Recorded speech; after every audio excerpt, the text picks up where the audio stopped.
Napag-alaman ko na inuutosan ni Clarence Dunggail ang mga Pilipinong drug lord sa Building 14 na bumili ng shabu sa mga Chinese high-profile inmates na nakakulong sa Building 14 upang malaman ang kanilang mga bodega ng shabu at ito'y kanyang ipaparade o ipahuli sa mga ninja cops na ayon din sa isa sa aking kasama sa Building 14 na ito raw ay mga galamay ni Clarence Dunggail. Ang mga shabu na nasamsam o nakumpiska galing sa mga bodega ng mga Chinese drug lords ay kanilang paghahati-hatian ang malaking porsyento nito at muling ibebenta sa publiko. Ito ang tunay na dahilan kung bakit lalong lumaganap ang droga sa Pilipinas. Napag-alaman din namin ni Peter ko at ni Tony ko ang mga gawain ng mga ninja cops ng mga galamay ni Clarence Dunggail kaugnay sa raid na nangyari sa isang bodega ng shabu sa May Kawayan, Bulacan, kung saan si Clarence Dunggail ang nagpatrabaho nito gamit ng kanyang mga galamay ng mga ninja cops. At pagkatapos ng raid ay maliit lamang ang kanilang idineklara sa nakumpiskang shabu at malaking porsyento nito ay kanilang pinagparti-partihan. Dahil sa aming nalalaman patungkol sa naturang raid, ito ay malinaw na dahilan kung bakit pinatay si Tony ko at sinaksak ako at si Peter ko ni Clarence Dunggail at mga kasama nito upang patahimikin at hindi na makapagsalita tungkol dito.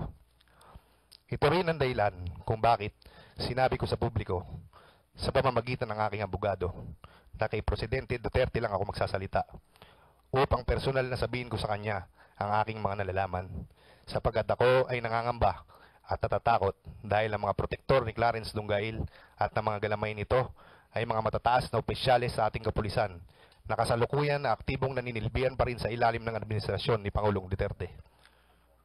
Na noong ako ay nakapit sa Building 14, ay nasaksiyan kong personal na dumalaw itong si Jad Dera, kina Hans Tan at Peter ko.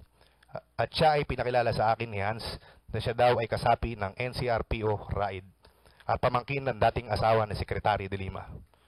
Saksi din ako na isa sa mga diumano'y membro ng Ninja Cops na si Jad Dera na diumano ayon kay Hans Tan ay close-in security ni Secretary de Lima.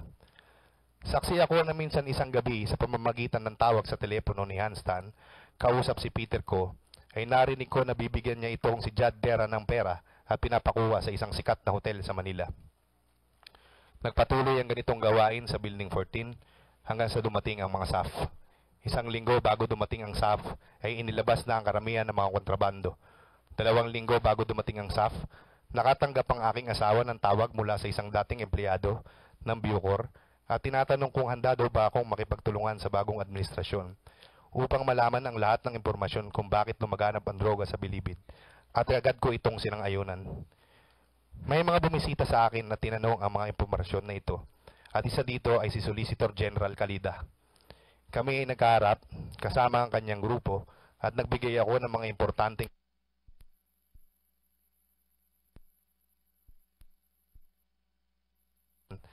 Kinausap ni Solgen Calida sa telepono si OIC Asuncion at pinapakiusap niya na kami ni Hans Tan ay dalhin sa maximum sa lalong madaling panahon or ASAP.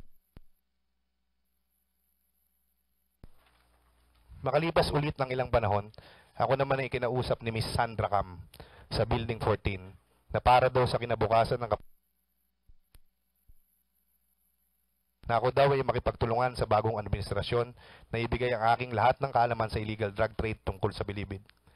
Muli kong binanggit sa kanya lahat ng aking nalalaman at ako'y muling humiling na para makatulong ng lubusan ay muli kaming ibalik ni Hans Tan sa maximum. 1 o 2 araw, ako ay dinala kasama si Hans Tan at pagdating namin sa maximum, muli kong nakaharap si Sandra Cam.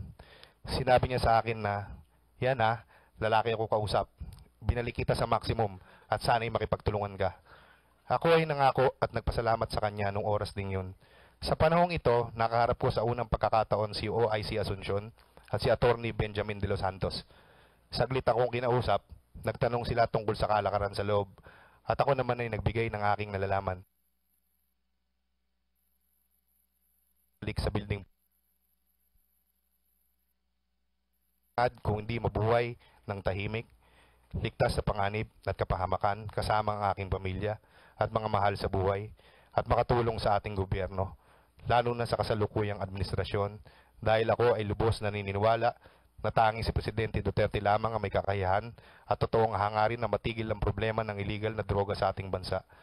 Naway, ang mga katotohanan na nailahad ko ngayon, bunga man ito ng aking madilim na pinagdaanan, naway magsilbing instrumento,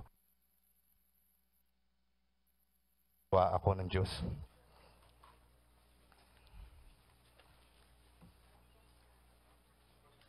Tapos ka na?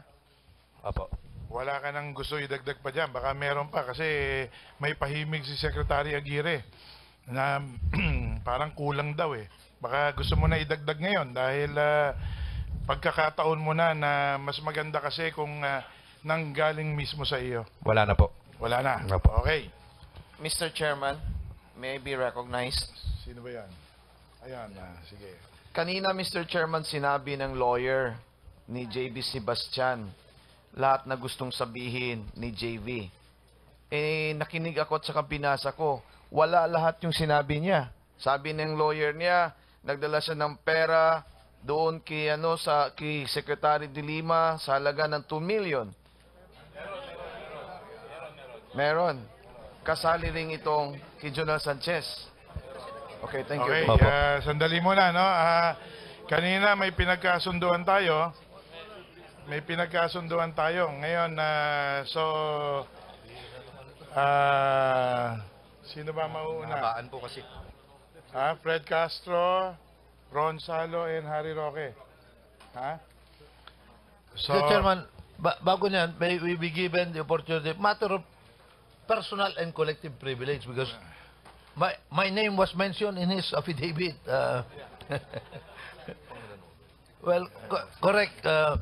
Like I stated last time, we went there, 2 beses kami pumunta doon eh. Yung una, JV, ito yung tungkol doon sa nahuli si dating Governor Tony Labiste. Apo. Nahuli ng mga NBI, nasa labas. Nakakulong siya dapat, nahuli sa Makati. Opo. Kaya kami pumunta doon. For the record po, ako po, like I said last time, nung 11th Congress, ako po chairman ng committee na ito. Nung 15th and 16th Congress, ako po senior vice chair ng committee nito dahil nasa Commission on Appointments ako noon. Now, nandito nga ako kami. So, yun ang unang punta namin doon. Yung tinignan natin yung mga seedlings at saka fish pan ni Lebiste. Kasama si Kong Ray Umali. O kasama rin daw si Vice Chairman Bato Cabe. Kasama rin siya. Then, naliliitan yata sa akin. Hindi po. para marinig po ng publiko ito dahil siyempre nabanggit po yung pangalan namin. Then, ang sumunod na pumunta kami doon noong January 13, yung sunod nung pagkagranada ng January 8. In fact, may mga litrato nga ako at nabanggit ko dito last time na ang daming nagulat dahil nung nasaksak ka kamailan lang, yung video clip na pinapalabas nila, katabi mo yung anak ko na aksidente, namatay sa motorsiklos. So ang daming nagulat dahil akala nila current yung film clip na yun. Hindi sinasabi na yun ay nakunan noong January 13, 2015. So for the record, Mr. Chairman, nandun po kami at noong January 13, ito naman ang kasama ko si Vice Chair Umaminal. But in both instances, nandyan si Chairman Junjun Tupas na siya nga ang namumuno ng committee. Thank you, Mr. Chairman. Thank you. Wala ba dyan si Congressman Pichay? Nabanggit din eh. Wala. You just lost your precious time. Anyway, so may we now recognize Deputy Speaker Castro for his interpellation of the witness.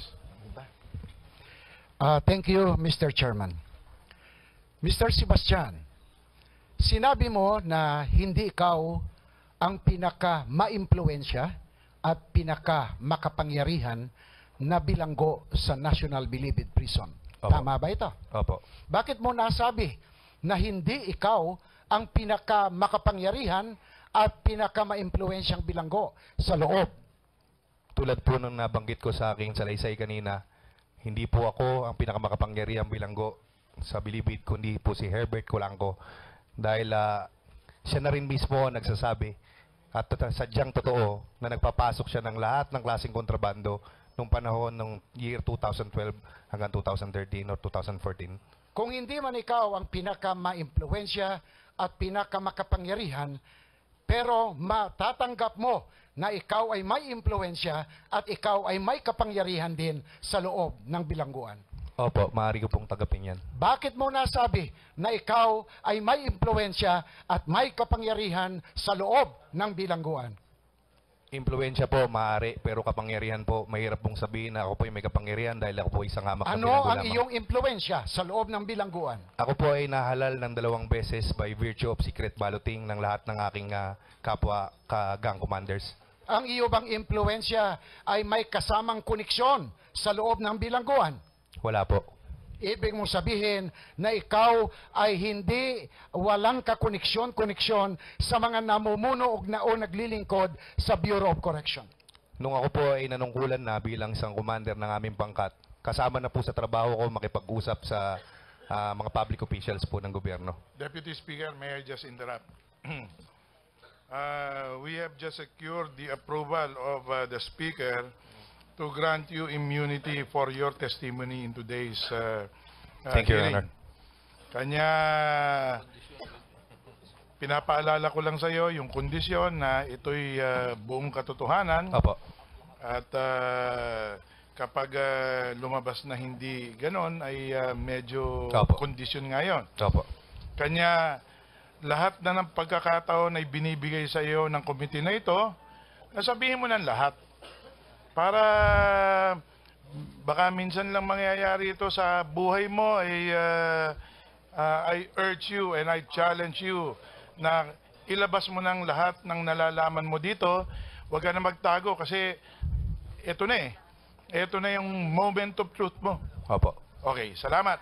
Salamat din po.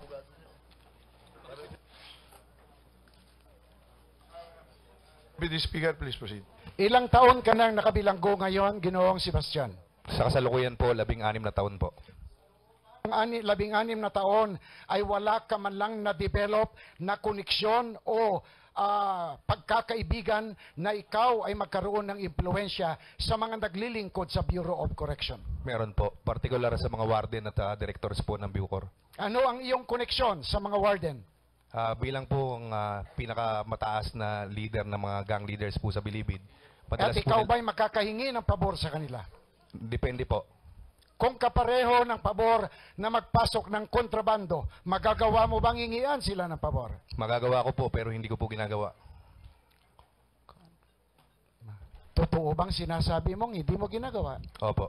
Paano mo nasabing totoo? Naalin po. Dahil ang sabi ng ibang testigo ay ang ginagawa ng iba ay ginagawa mo rin.